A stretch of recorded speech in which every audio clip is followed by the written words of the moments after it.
2ஆம் நூற்றாண்டு, கிட்டத்தட்ட 1800 ஆண்டுகளுக்கு முன்னால். இப்பவே நம்ம கிட்ட ஒரு பழமொழி இருக்குங்க, கிளி மாதிரி ஒரு பொண்டாட்டி இருந்தாலும், அதுக்கு மேல நான் சொல்ல தேவையில்ல இல்லையா? கிளி மாதிரி ஒரு பொண்டாட்டி இருந்தாலும் குரங்கு மாதிரி, அவ்வளவுதான்.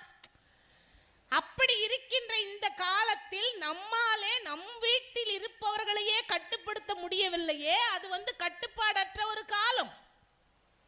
அந்த காலத்துல கண்ணகி தன் கணவன் தன்னை விட்டு பிரிந்த போது அவன்தான் மாசரு பொண்ணே, வலம்புரி முத்தே, காசரு விரைய என்று பாராட்டியவன். அதுக்கு முன்னாடி நிறைய பாட்டு பாடுறான். அதாவது ஈஸ்வரன் தன் தலையில இருக்கிற பிறை நிலவு இருக்கே, அதை உனக்கு நெற்றியாக கொடுத்து விட்டானோ, மன்மதன் தன்னுடைய கரும்பு வில்லை உனக்கு புருவமாக கொடுத்து விட்டானோ, தன் மனைவியை பார்த்தவன் வர்ணிக்கின்ற